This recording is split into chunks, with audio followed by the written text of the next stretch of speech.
নলিনী, তুমি অনেকদিন ধরেই বলছিলে একবার বাবার বাড়ি যাবে। অনেকদিন যাইনি, মায়ের শরীরটাও ঠিক নেই, তাই ভাবছিলাম।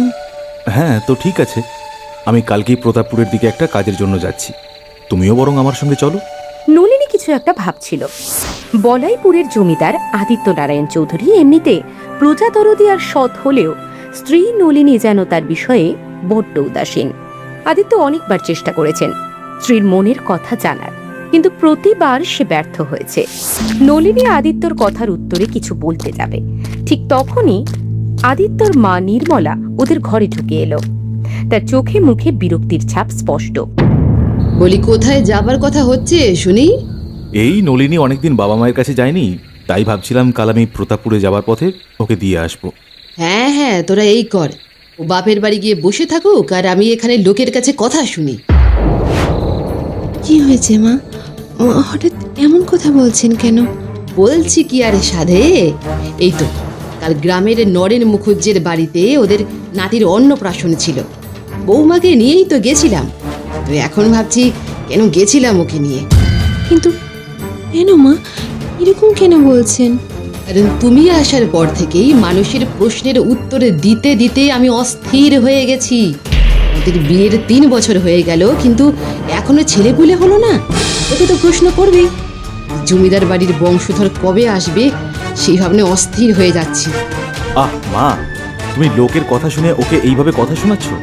আমরা এখন বাচ্চার কথা ভাবিনি। ভাবিস নি মানে? এতে ভাবা ভাবির কি আছে শুনি? আমাদের তো বিয়ের 1 বছরের মধ্যেই তুই হয়ে গেছিলি।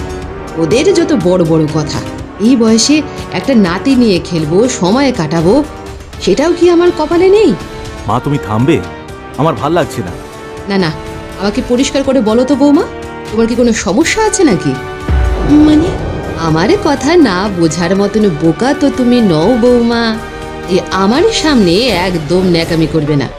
কত সাধ করে ছেলের বিয়ে দিয়েছিলাম, এখন তো মনে হয় তোমার বাবা তোমার খুদ লুকানোর জন্যই সাত তাড়াতাড়ি বিয়ে দিয়েছিল। মা দয়া করে চুপ করো, আমার ভালো লাগছে না। আমি তোমায় স্পষ্টভাবে বলছি, যখন সময় হবে তখন ঠিক হবে। হ্যাঁ হ্যাঁ, আমি তো কিছু বললেই দোষ। না জানি কোন কুলগ্নে এই মেয়েকে বউ করে নিয়ে এসেছিলাম। না আমার ছেলেটা কি একটা সন্তান দিতে পারলো, আর না এই জমিদার বাড়ি কি একটা বংশধর।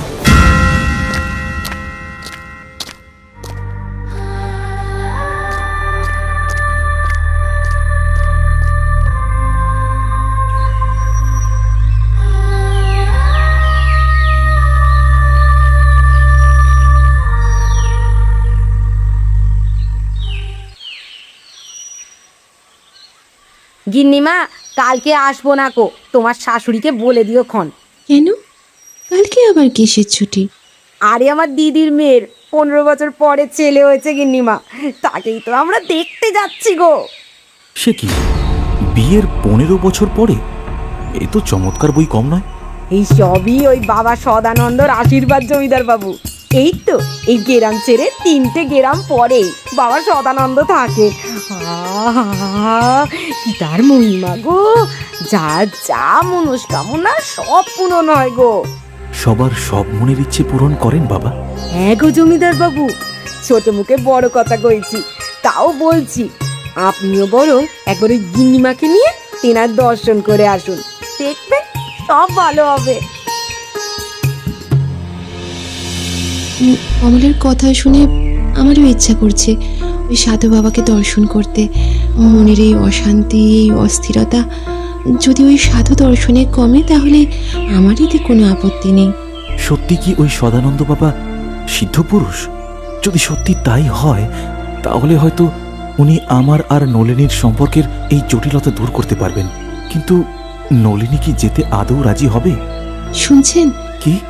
আমি ওই সাধু দর্শন করতে যেতে চাই, আপনি ব্যবস্থা করে দেবেন? নলিনী নিজে ওই সাধু দর্শন করতে যেতে চাইছে? তার মানে কি ও চাইছে যাতে আমাদের সম্পর্ক স্বাভাবিক হোক? আরে তুমি তো আমার মুখের কথা ছিনিয়ে নিলে। আমিও সাধু দর্শন করতে যেতে চাই। বেশ তো, তবে কাল গেলে কেমন হয়?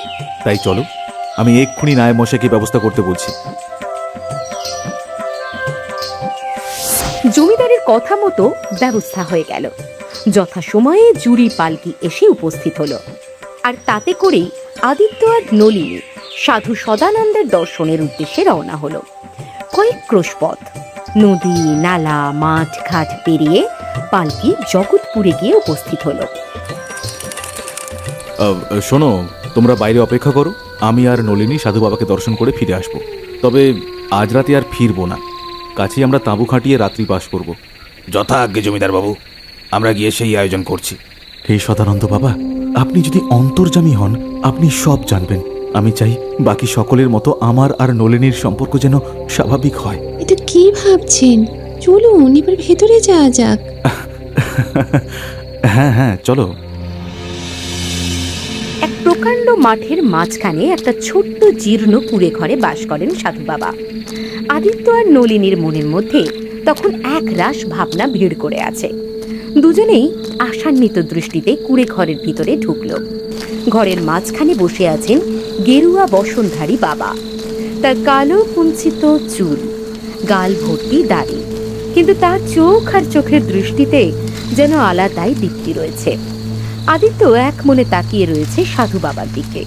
ঠিক তখনই সে চমকে ওঠে, দেখে নলিনীর চোখ যেন ঠিকরে বেরিয়ে আসছে, মুখটা ফ্যাকাশে। সে বিড়বিড় করে বলছে, না, এ হতে পারে না, না না না।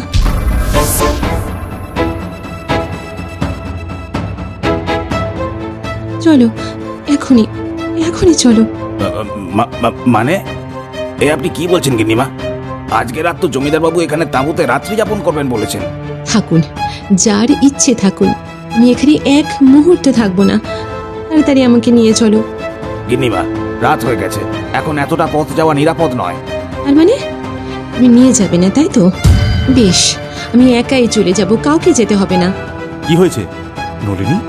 কি হয়েছে? তুমি এইভাবে বেরিয়ে এলে কেন? জমিদার বাবু, গিন্নিমা এক্ষুনি পালকি নিয়ে যাত্রা করতে বলছেন। আমি এখনই বাড়ি ফিরবো, আমার ভালো লাগছে না।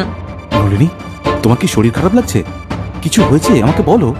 তো হাই আপনার, আমাকে বাড়ি নিয়ে চলুন, আর যদি না পারেন আমি একাই ফিরবো, ব্যাস।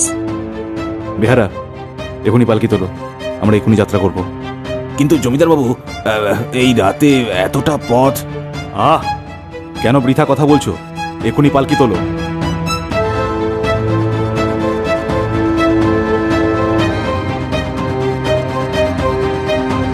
বেহারা তৎক্ষণাৎ পালকি তুলে নিল। আদিত্যর মনে তখন এক রাশ হতাশা আর কষ্ট।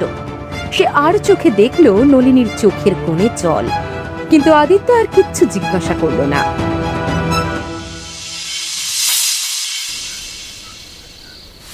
রাত্রে দ্বীপ প্রহরে যখন পালকি জমিদার বাড়ির সামনে এসে থামল, শোরগোল শুনে আদিত্যর মা বেরিয়ে এলেন।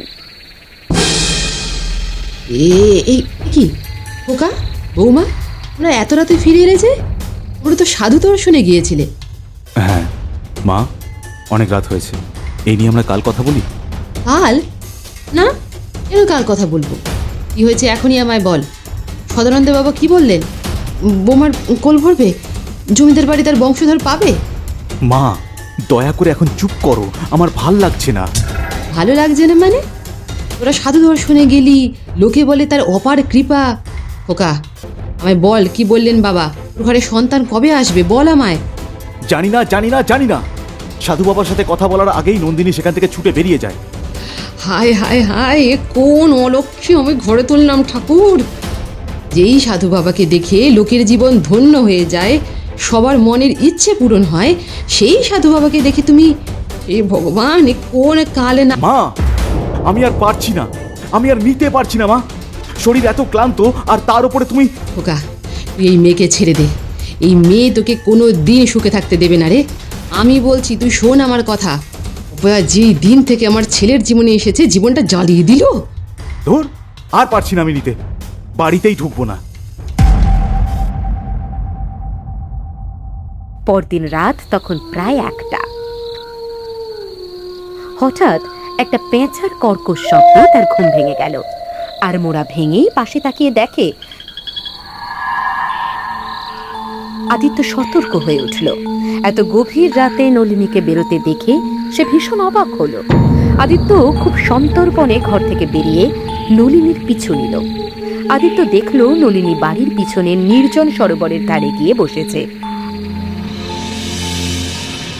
মুখ চোখ শুকনো। আর কত, হে ভগবান, আর কত কষ্ট সইতে হবে আমায়। আর পারছি না, আমি আর পারছি না। নলিনী, আপনি আপনি এখানে? হ্যাঁ আমি। এই গভীর রাতে এই সরোবরের ধারে কি করছো তুমি? কি হয়েছে নলিনী? আমাকে ক্ষমা করুন, ক্ষমা করুন আপনি আমায়। আমি আপনার সম্মান নষ্ট করছি, আপনার মুখে চুন কালি দিয়েছি, আমাকে ক্ষমা করুন। নলিনী, কি হয়েছে? কিসের জন্য ক্ষমা চাইছো বলো আমাকে। আমি কাল আপনার মানে রাখতে পারিনি, সত্যি বলছি। আমি চাইনি ওই রকম হোক, কিন্তু আমি নিরুপায় ছিলাম। নলিনী, শান্ত হও।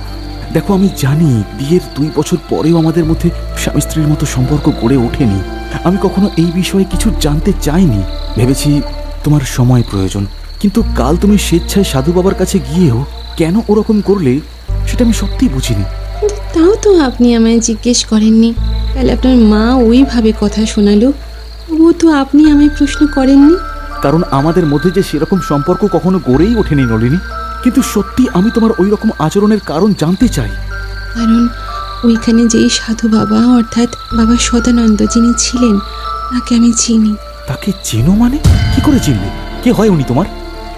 উনি উনি আমার অতীত, যাকে ঘিরে আমি নিজের ভবিষ্যৎ দেখেছিলাম। হ্যাঁ, ওর নাম ছিল জয়ন্ত।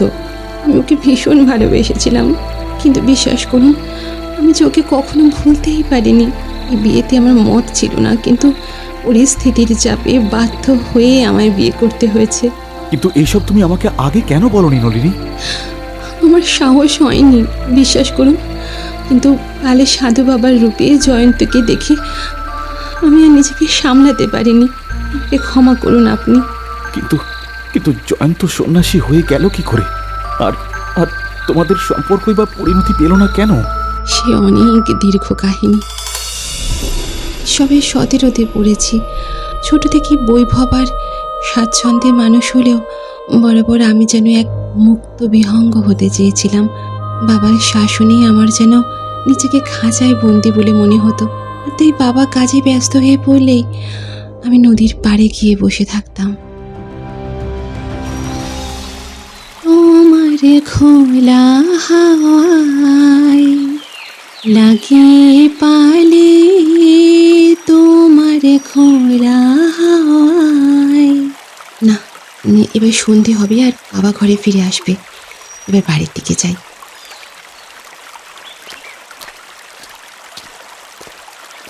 এ কি, আজ এত তাড়াতাড়ি চলে যাচ্ছেন যে? আর গান গাইবেন না? মানে আপনি আর কি বলছেন বলুন তো? আরে, এত অবাক হওয়ার দরকার নেই। আমি জয়ন্ত, এই গাছের আড়াল থেকে প্রতিদিন আপনার গান শুনি।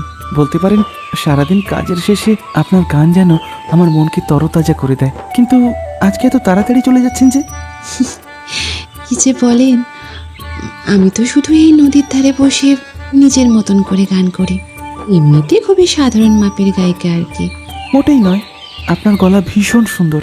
সত্যি বলতে আমি তো সারা দিন অপেক্ষা করে থাকি কখন বিকেল হবে আর আপনি এখানে এসে গান গাইবেন। ধুর, সেরকম কিছুই না। সত্যি বলতে আপনার আগে কেউ আমার এত প্রশংসাও করেনি। সত্যি জেনে ভালো লাগলো যে আমার গান আপনার এত ভালো লেগেছে। আমি এবার আসি, নইলে সন্ধে হয়ে যাবে। সেসব তো ঠিক আছে, কিন্তু আমার প্রিয় গায়িকার নামটা যে জানা হলো না। আমার নাম নলিনী। আর আমি জয়ন্ত। কাল আসবেন কিন্তু, আমি আপনার গানের অপেক্ষায় থাকবো। এটাই ছিল আমাদের প্রথম দেখা, আর এর পরেই শুরু হয়েছিল এক নিবিড় সম্পর্ক।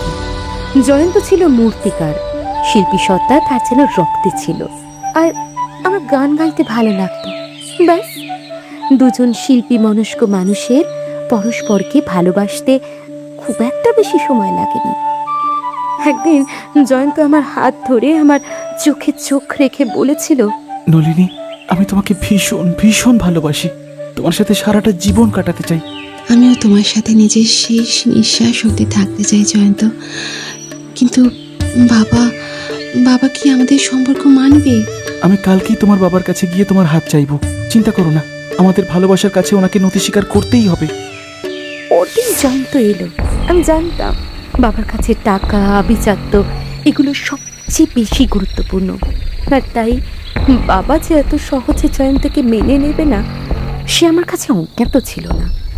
কিন্তু তবু মনে আশা ছিল হয়তো বাবা আমাদের ভালোবাসা বুঝবে। দীননাথ বাবু, আমি জয়ন্ত সাহা, পেশায় একজন মূর্তিকার। জানি হয়তো বৈভব বা আভিজাত্য আমাদের নেই, কিন্তু বিশ্বাস করুন আমি নলিনীকে ভীষণ ভালোবাসি। আমি ওকে ভালো রাখবো। তাই? আর তোমার কাছে ভালো রাখার সংজ্ঞাটা ঠিক কি জয়ন্ত? আমার কাছে ভালো রাখা মানে সুখে থাকা, আনন্দে থাকা। আমি কথা দিচ্ছি আমি নলিনীর চোখে কখনো জল আসতে দেব না। ওহে জয়ন্ত, বলি তুমি কি যাত্রাপালা করো নাকি নাটক দলে কাজ করো? না মানে এত বড় বড় বুলি তো সেখানেই দেখা যায় কি না। তবে সেগুলো দিয়ে কিন্তু পেট ভরে না। বাবা, জয়ন্ত আমাকে যেভাবে রাখবে আমি সেইভাবে ভালো থাকবো। আমি শুধু ওর সাথে থাকতে চাই। চুপ নলিনী, একদম চুপ। কি বোঝো তুমি দুনিয়ার? এই 2 পয়সার মূর্তিকার তোমায় কখনো ভালো রাখতে পারবে না, কখনো না। দীননাথ বাবু, দয়া করে এমন কথা বলবেন না, আমাকে বিশ্বাস করুন। চুপ বেয়াদব, তুমি জানো নলিনী আমার একমাত্র মেয়ে, আমার চোখের তারা। আর তাকে আমি তোমার মতো চাল চুলোহীন ছেলের হাতে তুলে দেব? মরে গেলেও না। নলিনীকে ভুলে যাও। না বাবা না, দয়া করে এত নিষ্ঠুর হয়েও না। আমি জয়ন্তকে ছাড়া বাঁচবো না বাবা। দীননাথ বাবু, দোহাই আপনার, আমাদেরকে এইভাবে আলাদা করে দেবেন না। নলিনীকে ছাড়া আমি বাঁচবো না। আপনি আমাকে একটা সুযোগ দিন, আমি নিজেকে প্রমাণ করে দেব। বাবা, এত ভালোবাসা তাই বুঝি? বেশ, আমি তোমাকে একটা সুযোগ দিচ্ছি জয়ন্ত। যেহেতু তুমি নিজেকে প্রমাণ করতে চাইছো, ঠিক আছে, দিলাম তোমার সুযোগ। যদি 3 মাসের মধ্যে অনেক অনেক টাকা রোজগার করে আনতে পারো, তাহলে আমি নিজের হাতে তোমাদের বিয়ে দেব। ধন্যবাদ, আপনাকে অশেষ ধন্যবাদ দীননাথ বাবু। আমি আমি কথা দিচ্ছি আমি 3 মাসের মধ্যে অনেক অনেক টাকা রোজগার করে আনবো আর নলিনীকে বিয়ে করব। তারপরে কি হলো? তারপরে যে সব তছনছ হয়ে গেল। সেদিনের পরে আর জয়ন্তর সঙ্গে আমার দেখা হয়নি। বাবার কাছে শুনলাম যে সে টাকা রোজগারের জন্য জাহাজে করে অন্য দেশে গেছে। আমি অপেক্ষা করতে থাকলাম। দেখতে দেখতে 3 মাস, 4 মাস, 5 মাস কেটে গেল, কিন্তু জয়ন্ত আর ফিরল না। কি বলছো কি? তুমি তোমার বাবাকে জিজ্ঞেস করলে না? করেছি, বহুবার করেছি। বাবা বললেন দূরদ্বীপে জাহাজ ডুবিতে জাহাজের সকলে মারা গেছে, আর সেই জাহাজেই জয়ন্ত ছিল। হ্যাঁ, আমি পাথরের মতন স্তব্ধ হয়ে গিয়েছিলাম। বুঝতে পারছিলাম না কি করব। কিন্তু ওই যে বলে নিয়তি, নিয়তির কাছে আমায় হার স্বীকার করতেই হলো। আর তোমার বাবা জোর করে আমার সাথে বিয়ে দিয়ে দিল, তাই তো? জানেন তো, আমি ভাগ্যের সাথে আপোষ করে নিয়েছিলাম। কিন্তু কাল এতদিন পরে দেখলাম যে মানুষটাকে আমি মৃত ভেবেছি সে যে বেঁচে রয়েছে। যতই সাধুর বেশে থাকুক না কেন, ওই চোখ চিনতে আমার ভুল হবে না, কখনো না। শান্ত হও নলিনী, আমি জয়ন্তকে তোমার কাছে নিয়ে আসবো। আপনি? হ্যাঁ নলিনী, আমি চাই তুমি তোমার ভালোবাসাকে ফিরে পাও, আর এতে আমি তোমাকে সাহায্য করব। কথা দিচ্ছি যত তাড়াতাড়ি সম্ভব জয়ন্তকে আমি তোমার কাছে নিয়ে আসবো। তারপরে তুমি তাকে যা জিজ্ঞেস করার করবে। আপনি সত্যি বলছেন? আপনার এই উপকার আমি কোনো দিন ভুলবো না, কোনো দিন না। পরদিন আদিত্য বাবা সদানন্দের কাছে লোক পাঠিয়ে দিল। সদানন্দ খুব বিরক্ত হলো। সে কড়া সুরে বলল, আমি সন্ন্যাসী, কারোর দাস নই যে ডাকলেই চলে যাব। কিন্তু অনেক অনুরোধ উপরোধের পরে তিনি রাজি হলেন।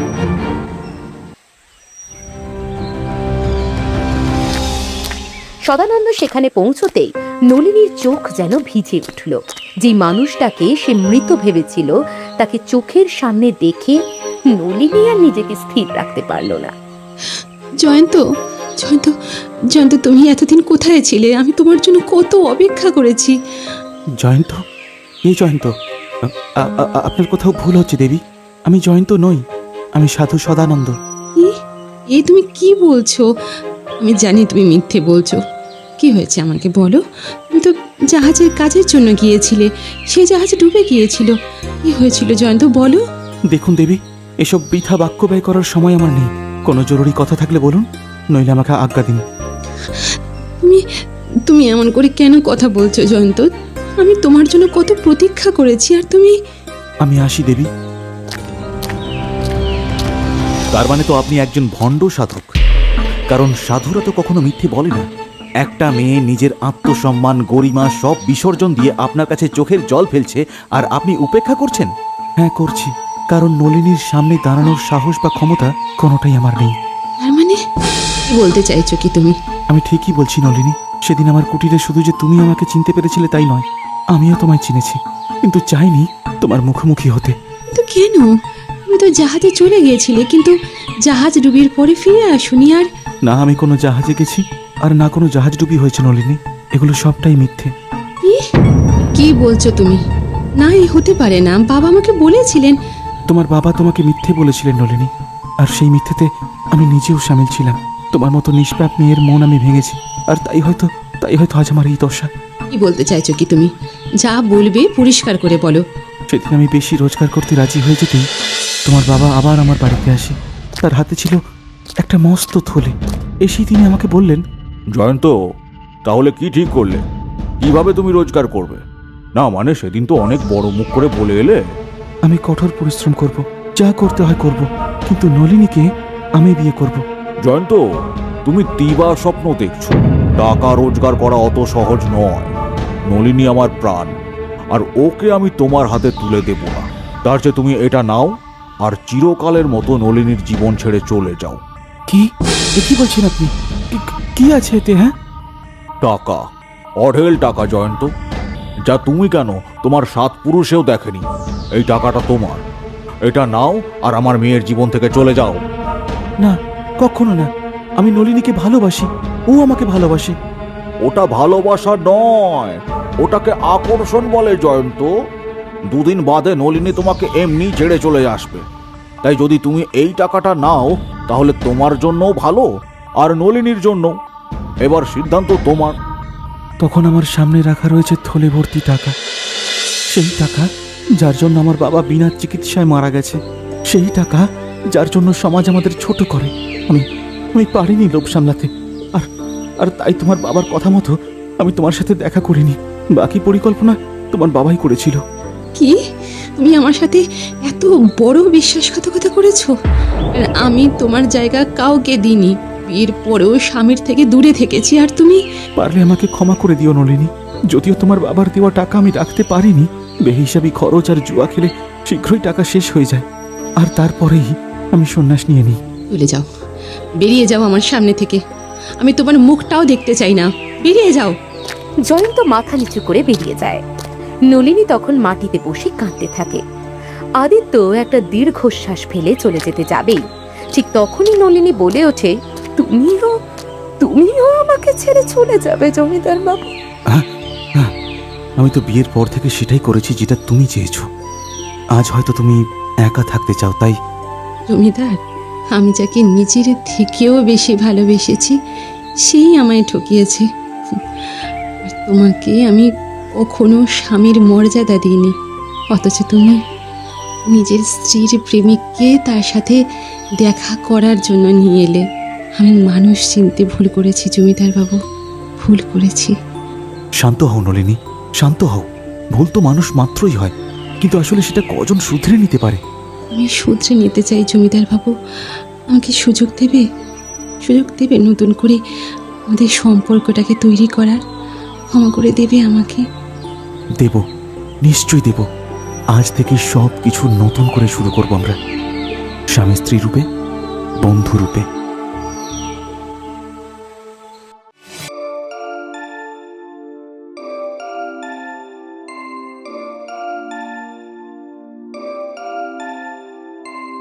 आँखों का काजल तेरा, होठों की लाली, हाथों में कंगन तेरे, कानों में है बाली। आँखों का काजल तेरा, होठों की है लाली, हाथों में कंगन तेरे, कानों में है बाली। एक नजर देखा हुआ तुझसे प्यार, सोया ना पूरी रात, चढ़ गया बुखार तुझको पटाने में, किया हद पार तेरे चक्कर में खाया पापा से मार। लड़की तू बांग्लादेशी बम, मैं लड़का बंगाल का किसी से कम। दम है मेरा बात तो सुन, देसी रम है गिलास तो ढूंढ। सुन सुन सुन सुन सुन सुन सुन सुन लड़की तू ब्यूटीफुल कर गई चुल। देसी में लड़का दिखने में कूल, तेरे हॉटनेस ने मुझको जला के है रखा। मैंने पहले से फायर ब्रिगेड मंगवा के है रखा। धीरे धीरे मेरा वाइफ आने लगा, पर पोस्ट किया सॉन्ग मेरा छाने लगा। सबके मुंह में मेरा गाना आने लगा, आने लगा, आने लगा। लड़का मैं बेंगल वाला, लड़की तो बांग्लादेशी, घूमेंगे कलकत्ता में जैसे हो पीला टैक्सी। लड़का मैं बेंगल वाला, लड़की तो बांग्लादेशी, घूमेंगे कलकत्ता में जैसे हो पीला टैक्सी। कलकत्ता का मिष्टी है खाने में टेस्टी है, दो जन का दोस्ती यहाँ पर टेस्टी है। आइसक्रीम नहीं जो पिघल जाएगा, शादी कर लिया अब किधर जाएगा। जिधर जाएगा उधर जाएगी, घूमने जाओगे पुचका खाएगी। तीखा पुचका मुझे तेरा टेस्टी लगे, तुझसे अच्छा मुझे तेरा बेस्टी लगे। हाय हाय हाय हाय नखरा कमाल, तेरा देसी है बवाल। मुझसे प्यार करती है मत कर सवाल, कातिल हसीना मैं पूरा कमीना। पीछा ना छोड़ो कर दो मुश्किल जीना। टीना मीना चंपा पारो दिल मेरा गया अयो मारे।